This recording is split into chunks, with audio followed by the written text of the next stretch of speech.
Vince Montague, and this is my show, Utopian Pots. I live in Cloverdale, California, in northern Sonoma County, and I have a full-time studio practice there. I am a writer and a potter. The one thing I really relate to in our area is the fact that everything is new, and that people moved out here and founded their own identities and founded their own way of living. And I'm thinking like not just over all the centuries, but especially in the 1950s, 60s, and 70s when people moved back to the land, and there was an idealism and a hope and a feeling that they could build a utopia. In the last 10 years, I've been hurling myself at clay. Like, I'll just make anything. I'll make a lot. I'll try everything.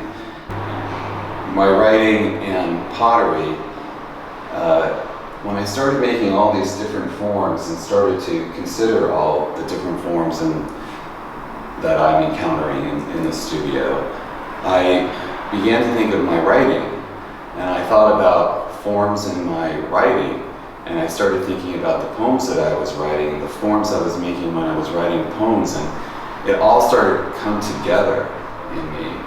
And it's been super exciting because I didn't think I could learn anything about writing from pottery, but I have. I want to talk about the surface because the surface is it's like something you can't deal with until you start to really understand the material.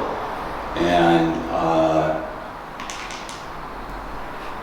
maybe the surface, dealing with the surface for me feels most close to working with language.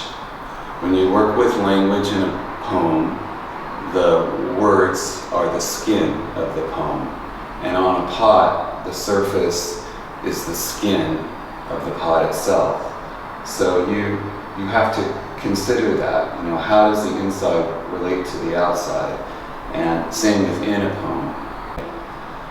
I go back to that place that I always find myself in the clay studio where I don't know what I'm doing. I have no idea.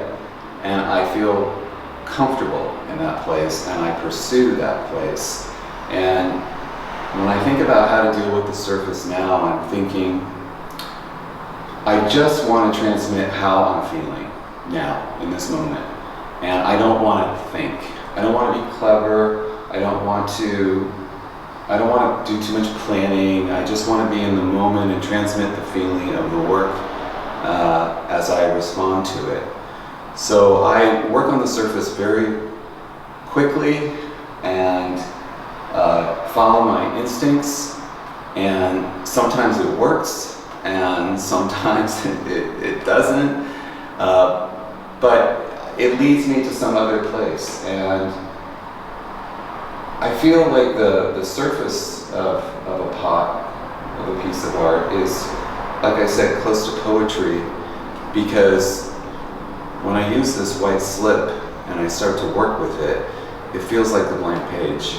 It feels like I'm writing a poem. And the blank page, blank surface, is one of the most profound places you can be as an artist, right? It's where you have endless possibilities, but it's also a challenging place. But it's a place of transformation, and I think that's what pottery is to me. It's about transformation and feeling.